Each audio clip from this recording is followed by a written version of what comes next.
종교개혁 505주년입니다. 숫자가 좋지 않습니까? 나 이거 자꾸 봐요. 505 숫자가 이뻐서.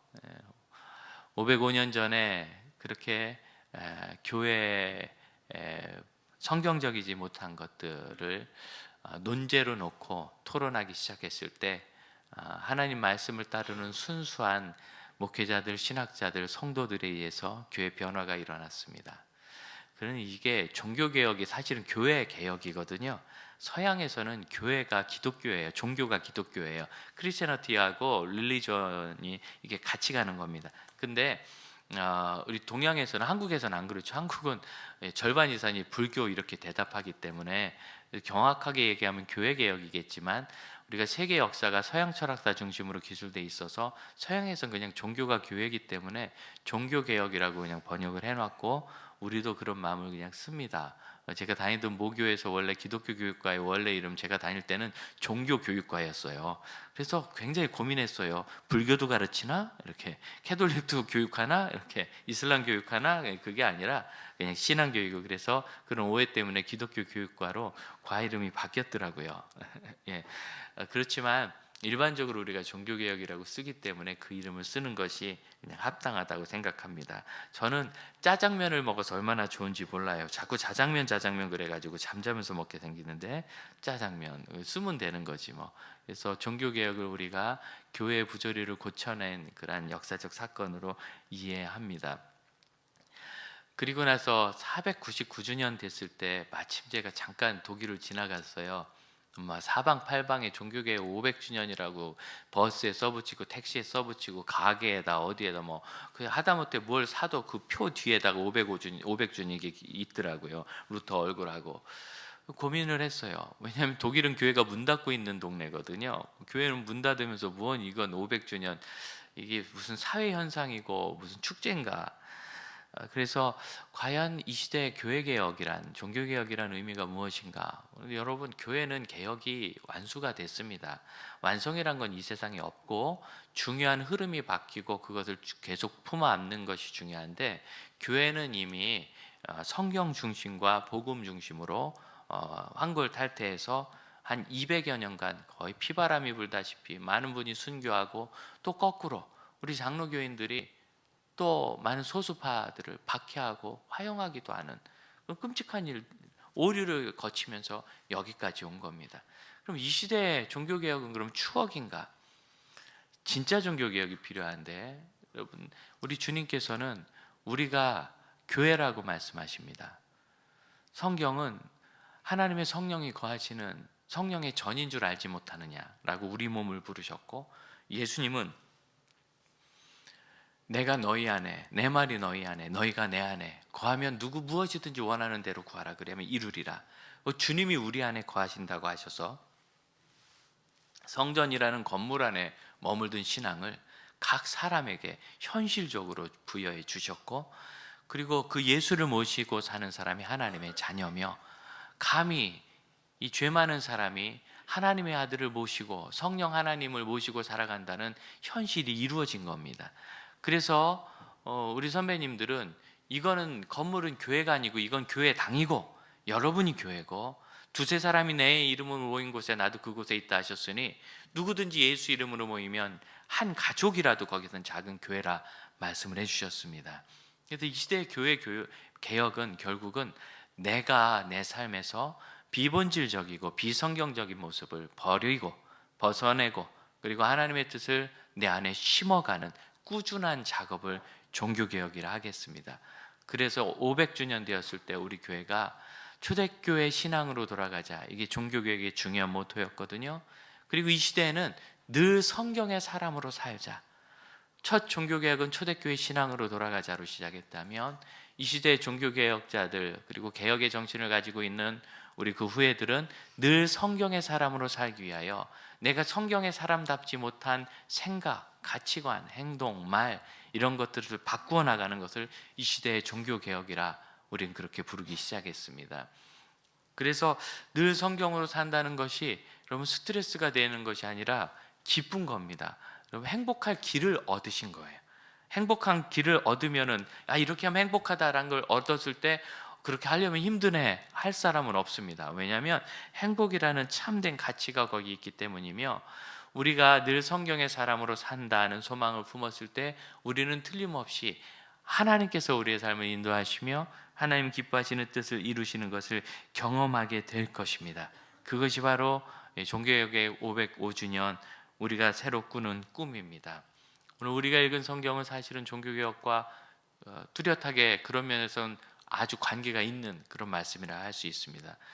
35장 1절을 보면 하나님께서 야곱에게 베델로 올라가서 내가 내 형을 피해서 도망갈 때 한대잠을 자다가 루스라는 도시였는데, 원래 거기가 그 성 이름이 루스였는데, 뭐 한대잠을 자니까 목 베개로 돌멩이를 가져다가 베고 잤는데, 그때 꿈을 꾸고 거기서 하나님을 만난 그 하나님 앞에 제단을 쌓아라, 이렇게 말씀하시면서 야곱의 꿈을 이렇게 지적하십니다. 이 이야기는 사실은 창세기 25장에서 시작합니다. 25장 23절 한번 보시면 앞부분이죠. 야곱의 어머니 이삭의 아내 리브가가 뱃속에 아이를 가졌는데 두 아이가 속에서 막 다투니까, 엄마 뱃속에서 애들 둘이 다투면 밖에 나와서 다퉈도 정신없는데 이 좁은 데서 얼마나 어렵겠어요? 그때 하나님께서 말씀을 주시는데, 두 아이가 아니라 두 국민이 있고 큰 자가 어린 자를 섬길 것이다. 첫째와 둘째의 입장이 바뀔 것이라고 이야기를 하셨는데, 이 말을 아마 리브가가 굉장히 마음 깊이 들은 것 같아요. 그래서 이삭은, 남성들이 그렇지 않습니까? 그래도 첫째는 첫째야. 그런데 리브가는 하나님이 둘째라고 말씀하셨다. 이것을 가졌던 것 같아요. 그리고 정말 27장에 이삭이 이제 자기 두 아들 중에서 첫째인 에서에게 장자의 축복을 하려고 할 때, 그 어머니, 그 아내 리브가가 남편 아버지를 속이고 야곱을 에서인 척해서 그 축복을 가로챕니다. 제가 상식적으로 볼 때는 이 축복은 무효입니다. 왜냐하면 이삭은 야곱에게 했고 그것을 다른 사람의 명의를 동용해서 했기 때문에 법적으로 성립하지 않아요.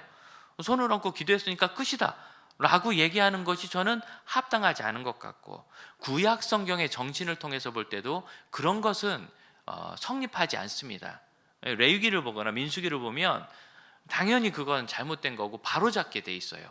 근데 특별하게 이삭이 나는 이미 복을 다 빌었고 둘째가 다 가져갔다라고 얘기를 하는 것에서 아마 여기서 에서의 운명, 에서의 사람 됨됨이 아주 활달하고 약간 어설프고 함부로 나서지만 진지하지 못하고 하나님 중심이기보다는 자기 중심으로 생각하고 사는 그 아들이 결국 그 아내의 뱃속에서 있을 때 하나님께서 말씀하신 대로 그렇게 동생에게 모든 것을 넘겨주는구나 라고 아마 받아들이기 시작한 건 아닐까, 그래서 생각해요. 하지만 에서는 받아들일 수 없었어요. 두 번째 속았거든요. 한 번은 자기가 너무 배고플 때 팥죽을 써서 막 렌틸콩으로 만든 죽일 거예요. 그걸 써가지고 나 그거 좀 줘 그랬더니 형의 장자의 권리를 나에게 줘라, 이렇게 속여가지고 그걸 샀다. 이게 왜 속임이냐면, 여러분 장자의 권리는 죽 한 그릇으로 사면 안 되는 겁니다. 왜? 내가 샀으니까 합법적인 거래라고 얘기하면 안 돼요. 그게 사기예요, 사기. 그런 의미에서 저는 우리 주일학교 아이들에게 제 경험을, 나도 어렸을 때 뽑기 좀 했는데 뽑기 하지 말자. 왜? 1,000원 넣고 5,000원짜리를 가지려고 하는 게 사기다. 1,000원을 넣었으면 1,000원짜리를 가지려고 해야 네 삶이 바로 서지. 근데 여러분, 이 택도 없는 이야기를 초등학교 2학년짜리가 듣고 뽑기를 끊었어요.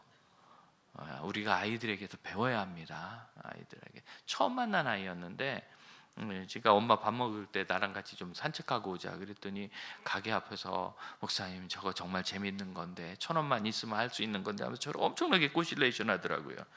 그래서 솔직히 얘기했어요. 난 그거 못한다. 왜 못해요? 1,000원만 있으면 돼요. 왜 못하느냐면 그게 거짓이기 때문이다. 저기에 넣어서 너는 1,000원 넣고 10,000원짜리를 갖고 싶지만 1,000원을 넣으면 1,000원짜리를 갖거나 조금 봐주면 1,200원짜리를 가져야지 10,000원짜리를 가지려고 하는 것 자체가 자기를 속이는 거다. 또 얘가 이 난해한 이야기를 알아들었어요. 그래서 집에 가서 뽑기를 끊어가지고 그 엄마가 그 아이 그 습관 때문에 용돈 주는 쪽쪽 거기다 갖다 놓으니까 고민을 하다가 해결을 했다고. 여러분, 이게 종교개혁입니다. 비신앙적인 걸 버리고 하나님 뜻과 말씀에 합당한 삶을 살아가는 것. 야곱이 그렇게 형을 속인 거예요. 그렇게 속이니 에서가 내 동생을 죽이겠다, 이 이야기를 어머니 리브가가 진실로 들었습니다. 어머니는 촉이 있잖아요. 그래서 둘을 다 잃을 수 없으니 내가 이 아들을 내 오라버니 집으로 보내야 되겠다. 그런데 말이죠, 그때도 정직하게 사실은 내가 이런 죄를 지어서 아버지와 형에게 죄를 짓고 형이 분노하니 내가 어떻게 달래줄 길도 없고 물를 수도 없고, 그래서 죄송하고 형이 분노를 그치고 용서해 줄 때까지 제가 좀 떠나 있겠습니다, 이렇게 정직하게 얘기하고 가야 되는데, 아버지가 원하는 아버지 고향의 여자를 색시로 얻어오겠습니다, 이렇게 말하고 가요. 물론 결론은 그렇게 그런 결과가 생기긴 했지만 원래 가는 목적은 그건 아니잖아요. 그러니까 이 야곱의 삶이란 참 복음과 다르고 말씀과 다르고 하나님 뜻과 다르게, 그에게 있었던 하나님의 뜻은 너무 아름다운 거잖아요. 내가 첫째가 될 것이다, 너를 더 크게 쓸 것이다, 내 민족을 이스라엘 민족으로 삼을 것이다, 내 후손을. 정말 야곱의 12아들이 12지파가 되었고, 지금도 12지파 12지파에서 이스라엘의 풍성한 숫자를 세고, 심지어는 이단도 12지파 그러고 살지 않겠어요? 그만큼 좋은 일을, 이단도 사랑할 만한 일을 야곱이 한 거예요. 그런 복된 일이 있는데 사실 그의 삶은 거기에 합당하지 않은 겁니다. 그 도망가다가 루스라는 성에서 한대잠을 자다가 돌베개를 지고 갔는데 꿈에 하나님께서 사다리를 보내주시고, 고대 근동에는 그 자기들의 신의 나라로 들어가는 사다리가 있다, 그런 입구, 문, 이런 것에 대한 그런 생각이 있었어요. 하나님이 그걸 그대로 써주신 거죠. 사다리에 천사들이 오르락내리락 하는 걸 보고, 여기 하나님이 계신 하나님의 집이었는데 내가 몰랐구나. 자기가 베고 자든 돌을 가져다가 세워서 기름을 붓고 기둥으로 삼았다. 기둥으로 삼고 기름을 부었다. 28장입니다. 28장 18절을 보면 기둥으로 세우고 기름을 부었다. 19절 베델이라 불렀다. 왜 베델인가? 베이트는 집이고 엘은 하나님입니다. 그래서 하나님의 집이라 이름을 붙이고, 20절 21절 하나님께서 나를 지켜주시고 잘 돌아오게 하시면, 21절 하반절 여호와께서 나의 하나님이 되실 것이요, 22절 내가 기둥으로 세운 돌이 하나님의 집이 될 것이요, 하나님께서 내게 주신 모든 것에서 10분의 1을 반드시 드리겠습니다. 언제나 11조 신앙은 내게 있는 이 모든 것을 하나님께서 주신 것입니다 라는 생명을 건 고백입니다. 그래서 내가 재주 부리고 내가 얻어서 얻은 것이 아니요, 하나님께서 주신 것으로 제가 살고 있으며 모든 것이 주로부터 왔으니 모든 것을 주께로 돌립니다 하는 고백이 11조 신앙입니다. 그래서 완전한 신앙 고백을 하겠다, 그냥 말뿐만이 아니라 예수님이 내 재물이 있는 곳에 내 마음이 있다 하신 대로 재물까지도 바로 세우는 그런 신앙의 고백을 여기서 한 거예요. 이것만 보면 야곱이 되게 정신 차릴 것 같은데 실제로는 그렇진 않은 거죠. 그 뒤로도 야곱은 계속 거짓말을 해가지고, 외삼촌 집에 가서는 정작 외삼촌을 나름대로 속이면서 외삼촌도 야곱을 속이면서 서로 속고 속이는 경제 전쟁을 벌이고, 그 끝에 결국은 여기 있다가 내가 큰일 나겠다 싶어서 우리로 얘기하면 야반도주처럼 몰래 도망오는 일을 하고, 그리고 나서 외삼촌에게 막 화를 내고 하나님이 말려주셔서 죽다 살았죠. 그 다음에 자기 형을 만나러 갈 때는 형이 400명을 데리고 온다 그랬거든요. 이거 가지고 고민 많이 하는데 뭘 고민해요? 그럼 400명을 데리고 온 것은 군사 시위입니다. 더 얘기할 것 없이 군사 시위를 하는 이유는 가장 점잖게 하면 협박이요, 이제 못되게 하면은 보복이겠죠. 야곱이 얼마나 무섭겠어요. 자기 모든 것을 두 대로 나눠서 형이 이쪽 대를 치면 이쪽 대가 도망갈 것이다, 이런 말도 안 되는 계획, 얼마나 다급하면 그렇게 세웠겠어요. 그리고서 나갈 때는 또 뭐 자기가 좀 제일 안 아끼는 부인의 애들을 앞세워요. 이런 꼼수가 끝까지 끊이지 않는, 어쩜 이런 사람인지. 여러분, 이것이 야곱의 삶이었습니다. 그런 그가 돌에 기름을 부었다. 한번 사진을 한번 보시겠어요? 사진을 올려주시면 감사하겠습니다. 이게 베델의 현재 유적입니다. 이 뒤로 이 베델이 계속 사람이 살기에 그렇게 좋은 동네는 아니었어요. 상당한 도시가 형성되기도 했지만 결국은 다 없어지고, 마지막에는 이슬람인들이, 그 사람들도 야곱 좋아하거든요. 여기 이렇게 뭐 하고 좀 있다가 폐허가 돼 있습니다. 되게 황량하죠.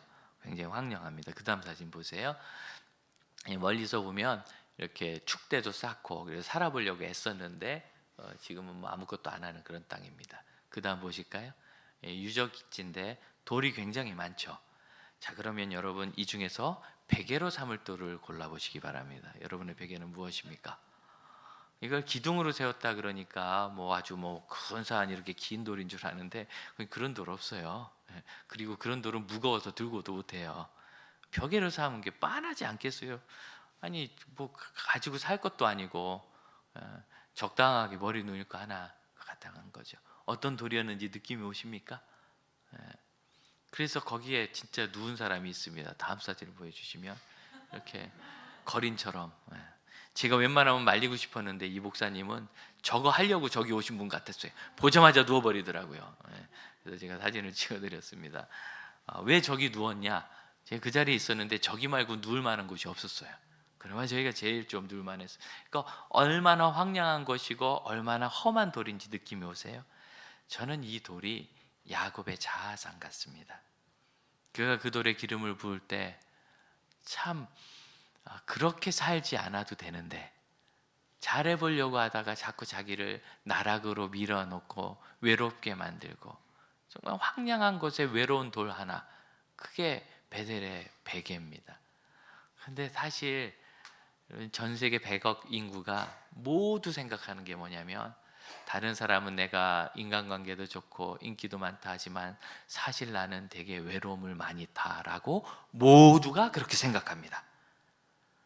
여러분만 그런 게 아니라 여러분 생각하기에 저분은 조증 아닌가 싶게 늘 말이 많고 막 목소리도 크고 어디 가든지 막 그렇게 떠드는 사람에게 너는 한 번도 안 외롭지? 너도 외로울 때가 있어? 그러면 굉장히 화를 냅니다.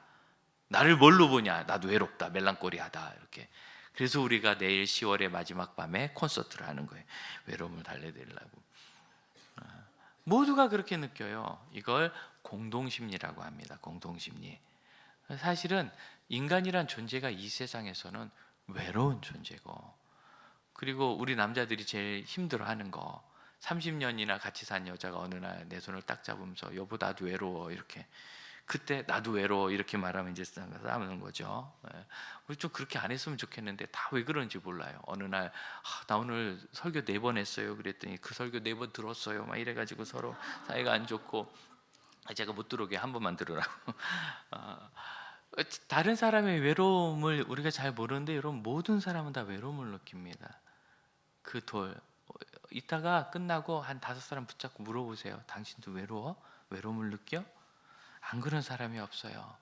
이 돌은 우리의 자아상 같습니다. 저도 그렇고 여러분도 그렇고 거기에 기름을 붓습니다. 그 돌이 하나님의 돌이고 그 돌이 하나님의 지배 기둥인 거예요.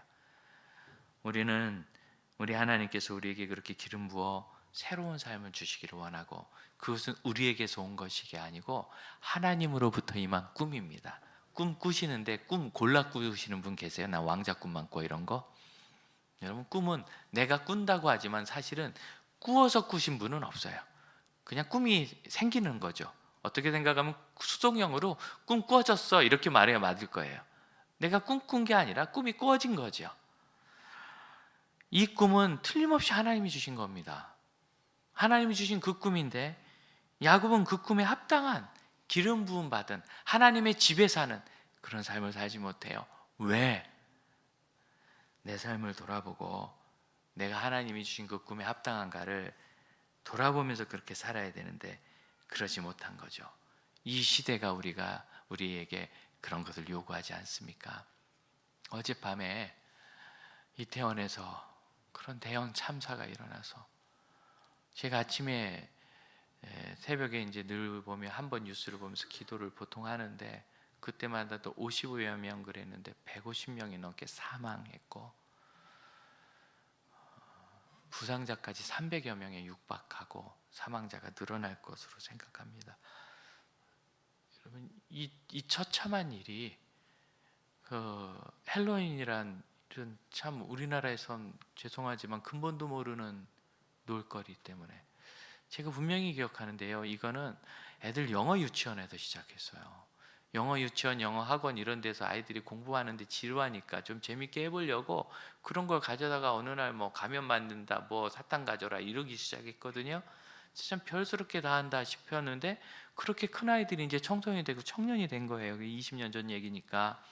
그 아이들이 이제 되면서 그게 자연스러운, 자기에겐 익숙한, 매년 놀거리 찾는 아이들의 노는 문화 하나가 되었고, 어제 제가 결혼식 주례를 마치고 돌아오다가 그 야구장까지 빌려서 뭐 헬로윈 뭐라 한다고 참 대단해요. 거기 막 서브치기 뭔가 봤더니 시커먼 천막을 치고 뭐 그거 하더라고요. 야, 참 기가 막히다 저런 거를. 또 동의하고 올 수 없고, 예, 권장하고 싶지 않았어요. 그런데 오늘 그런 압사 사고, 눌려서 심정지가 된다는 게 얼마나 큰 공포고 고통이겠습니까? 제일 가슴 아픈 건 뭐냐면요, 아침에 그 기사를 보는데 혹시 우리 교회 애들 중에 거기 있는 애는 없을까? 아마 되게 그런 고민을 하셨을 거예요. 정말 우리 교회 아이들은 그것에 대해서 아니요라고 말할 수 있는가? 그럼 그건 분명히 아니요라고 해야 될 일이거든요. 절대로 건전하지 않고 행복하지도 않으며 우발적인 사고가 폭력적이든 성적이든 금정적이든 아주 발생하기 쉬운 그런 자리예요. 아니오라고 과연 우리 아이들이 했을까? 내 삶이 아닌 것을 지워야 합니다.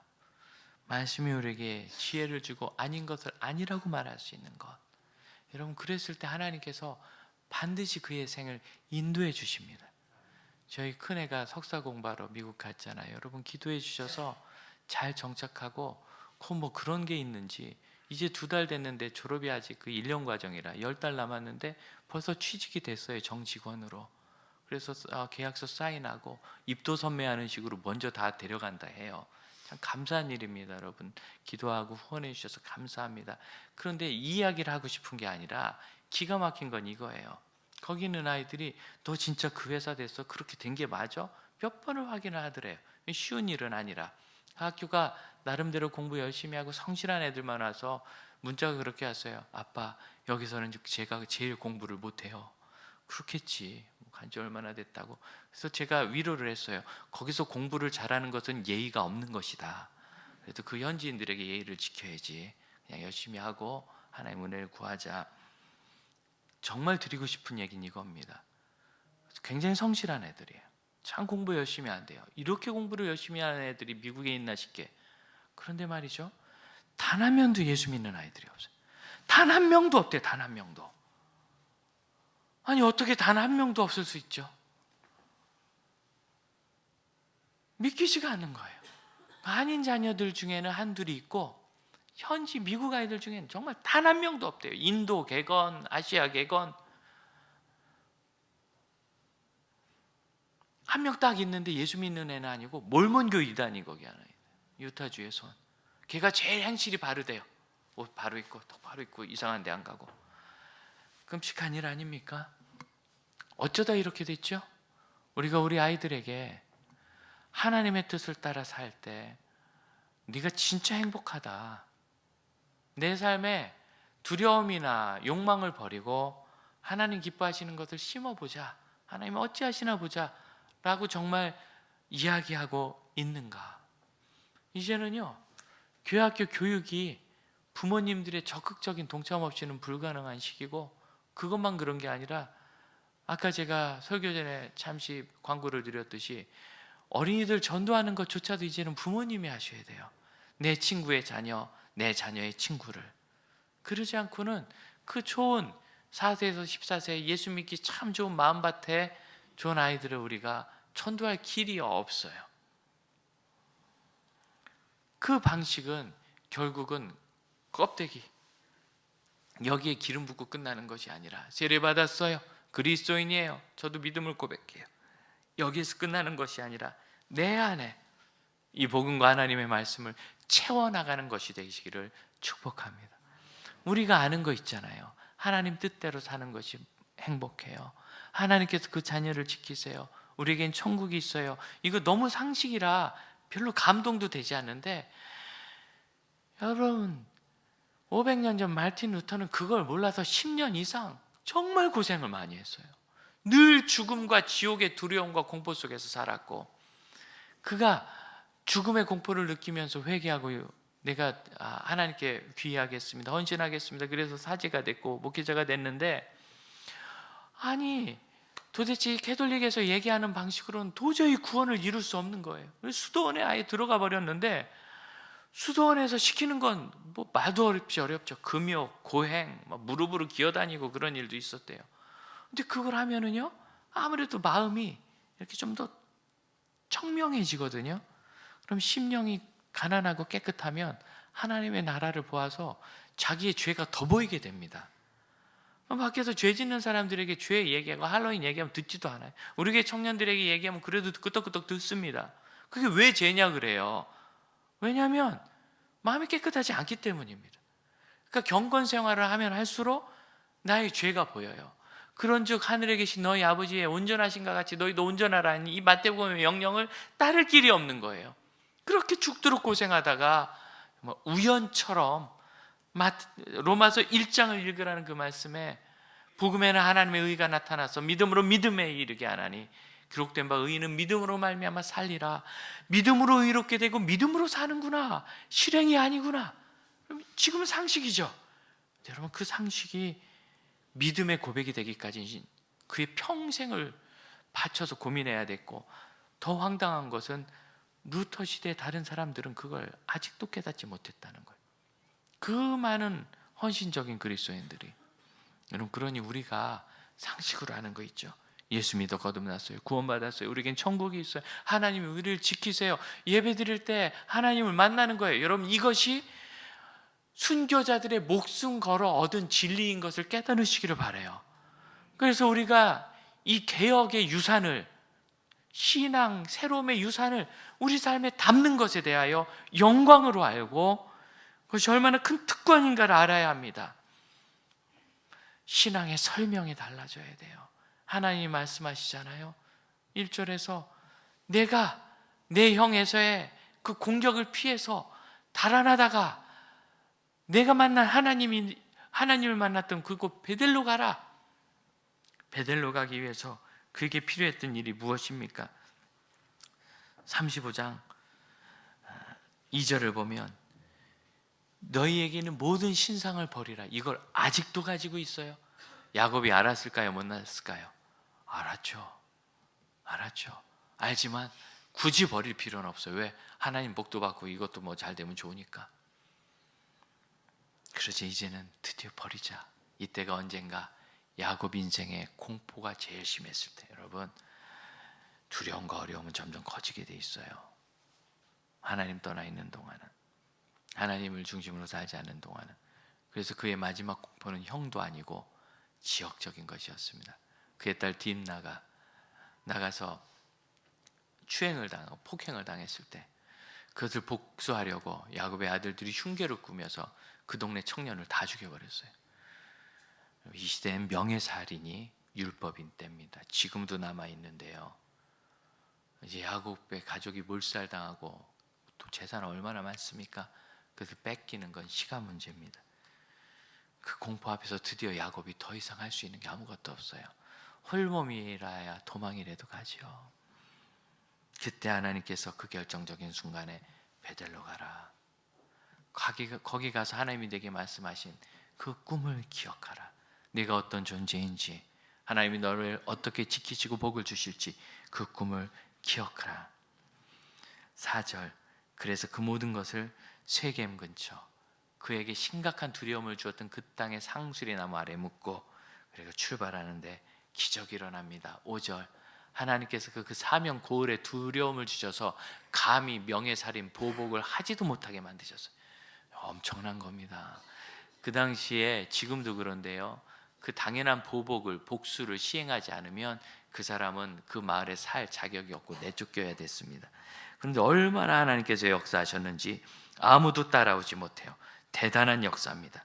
그리고 7절, 거기서 그가 하나님의 이름을 부르는데 뭐라고 얘기하느냐면 베델의 제단을 쌓고 엘베델이라 하는데, 베델은 하나님의 집이고 엘베델은 베델의 하나님입니다. 그래서 하나님의 집이 하나님이 아니라 여기서 베델은 이제 지역 이름이 되는 거죠. 베델의 하나님. 여러분, 하나님의 베델이어야 되잖아요. 그런데 베델의 하나님이 되는 거예요. 야곱이 그때 이야기했죠. 하나님이 나의 하나님이 되실 것입니다. 내가 누구죠? 그 돌, 내가 베델인 거예요. 내가 베델. 형에게 쫓겨났고 꼼수를 빨리 버려야 되는 그 베델, 빨리 버렸어야 돼요. 하나님 그 하실 일을 분명히 하십니다. 아버지 이삭의 축복기도 에서가 받아도 아무 상관없어요. 야곱이 지금 아버지 재산 받아 거부가 된 거 아닙니다. 아버지 재산 받아 아들을 12이나 낳은 게 아니에요. 그의 손주들, 그 이삭의 손주들이 이스라엘 12지파가 된 것은 아버지 재산 받아 된 게 아니고 하나님이 주신 것입니다. 얼마나 그게 기가 막혔든지 야곱은 자기 외삼촌에게 대놓고 외삼촌의 것을 빼앗아서 내게 주셨습니다. 그 자기 공격하러 온 외삼촌한테 그렇게 말하면 돼요? 흘러 들어왔어요. 이렇게 해야지. 흥분했던 것 같아요. 정말 하나님께서 빼앗아 주시다시피 하셔서 내가 어떻게 이 베델의 일을 이해할지가 바뀌어야 합니다. 또한 그럼으로 인하여 하나님을 만나 자기 설명이 바뀌어야 돼요. 하나님의 이름이 엘베델이 되면 하나님이 우리에게 새 이름을 주십니다. 10절, 내 이름은 이스라엘이라. 야곱은 속이는 자, 발꿈치 잡고 끌어내리고 기어 올라가는 비겁한 자, 속이는 자. 그런데 속이는 자가 하나님을 이긴 자, 이거 하나님을 이겨먹었다는 게 아니라 완전한 하나님의 자녀요, 하나님의 섭리가 100% 이루어지는 그런 사람이라는 뜻이죠. 그렇게 바뀌는 겁니다. 믿음의 사람, 믿음의 사람, 이름이 바뀌어요. 그렇게 되기까지 사랑하는 형제자매 여러분, 우리의 삶을 세상의 어떤 것이 아니라 하나님의 말씀과 하나님의 꿈으로 채우실 수 있기를 축복합니다. 우리가 어떻게 예수 믿었습니까? 너를 구원하리라. 여러분, 이게 하나님의 꿈 아니에요? 하나님이 우리 마음에 주신 소망인 거예요. 어떻게 하나님의 자녀가 되었습니까? 예수 믿고 제사함 받아 예수의 은혜로 하나님의 자녀가 되었습니다. 여러분, 이것도 가만 생각해 보세요. 정말 어마어마한 하나님이 주신 마음의 꿈, 소망 아닙니까? 그게 이루어지는 겁니다. 어떻게 우리가 하나님의 사람으로, 하나님의 교회로 개혁되어 살겠죠? 하나님이 우리 삶에 그 일을 하실 것입니다. 그러므로 사랑하는 형제자매 여러분, 세상이 말하는 것에 노라고 말할 줄 알고 하나님의 말씀을 내 안에 채워서 하나님의 꿈을 꼭 이루어내시기를 축복합니다. 베델이 엘베델이 되고 내가 하나님의 아들, 딸인데 여러분, 거기 머물면 안 돼요. 하나님이 내 하나님이셔야 돼요. 베델은 하나님의 집이잖아요. 그 집을 하나님이 소유해서 하나님의 집이죠. 그런데 이제 엘베델은 그 베델의 하나님인 거예요. 예수님께서 그렇게 말씀하셨습니다. 내 말이 너희 안에, 너희가 내 안에. 우리가 예수 안에 있는 것 같지만 동시에 예수님이 우리 안에 계셔서 우리가 예수님의 제자일 뿐만 아니라 예수님이 나의 주님이 되시고 나의 주권자가 되시는 겁니다. 주권자가. 그래서 베델이 하나님이, 베델의 하나님, 내 하나님이 되기까지, 내 이름이 엘베델이 되고 내 이름이 이스라엘이 되기까지 하나님의 꿈을 찾아가십시다. 코로나19로 우리가 많은 것을 놓고 흩어져서 두려움에 빠지고 또 이렇게 복음을 전하다가도 이제는 시대가 바뀌어서 어려움을 겪을 때 전혀 걱정하실 필요 없어요. 우리가 세상의 것을 버리고 내 욕심과 자아를 버리고 내 안에 기름을 부어 이 껍데기가 아니라 내 속에 하나님의 말씀과 이 복음을 채우면 우리는 다시 하나님의 꿈을 이루는 이 시대의 야곱. 그래서 저는 이 야곱이 베델이 된 이 사건이 복음 사건이라 이해합니다. 우리가 그럴 수 없는 존재인데 그렇게 됐잖아요. 복음은 창세기에도 있고, 복음은 예레미야서에도 있고, 시편에도 있고, 복음서에도 있고, 계시록에도 있고, 그리고 지금도 있고 영원히 있을 것입니다. 그 삶을 사모하는 우리가 되길 축복합니다. 우리 합심하여 기도하겠습니다. 하나님 주신 은혜와 사랑 가운데 저희가 복음의 참된 삶을 살아가기를 원합니다. 베델의 꿈을 붙잡고 살게 하옵소서. 함께 기도하겠습니다.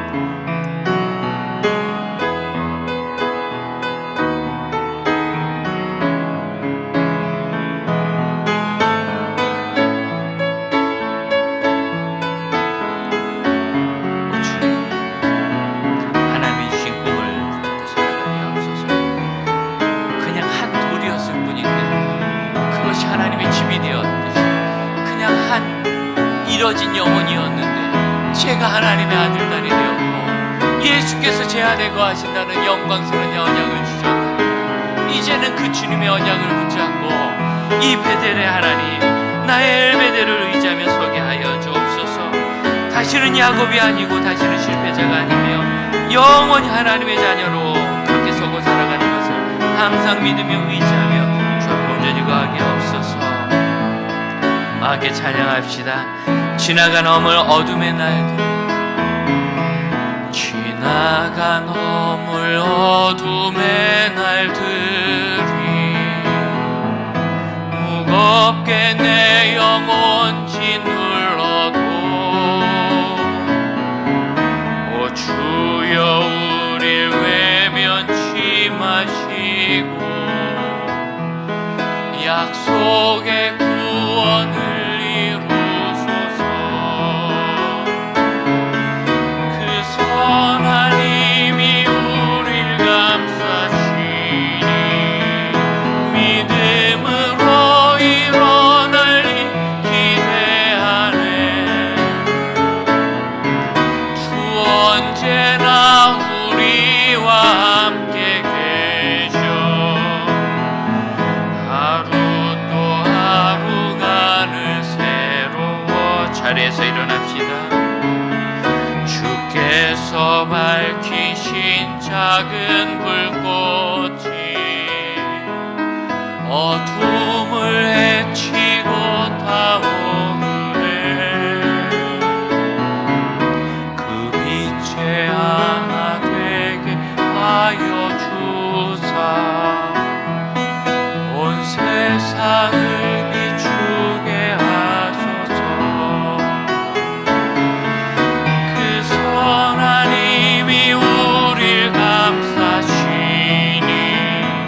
믿음으로 일어날 일 기대하네. 주 언제나 우리와 함께 계셔. 하루 또 하루가 늘 새로워. 기도하겠습니다. 주님, 저의 삶 어둠 가운데 버려두지 아니하시고 하나님의 밝은 빛을 주사 어둠을 헤치고 타올라 그 영광을 이 땅에 심어가게 하심을 믿습니다. 언제 저희가 버림받은 야곱에서 이스라엘이 되며 흔한 돌에서 하나님의 자녀가 되며 이제 하나님을 베델의 하나님, 나의 하나님 부를 수 있게 되었는지 이 감격을 주 앞에 올려드립니다. 그 종교개혁의 유산을, 그 믿음을 저희 안에 세워 이제는 겉으로 그리스도인이 아니라 하나님의 말씀을 내 안에 두고 복음을 의지하며 예수 안에서 사는 참 주의 자녀들 되게 하여 주옵소서. 참 교회가 되게 하옵소서. 개혁의 후예들이 되게 하옵소서. 지금은 우리 주 예수 그리스도의 은혜와 하나님의 크신 사랑과 성령의 역사하심이, 하나님이 주시는 은혜의 말씀과 복음의 능력을 의지하여 서는 믿음의 형제 자매들에게 이제로부터 영원토록 함께 하실지어다. 아멘.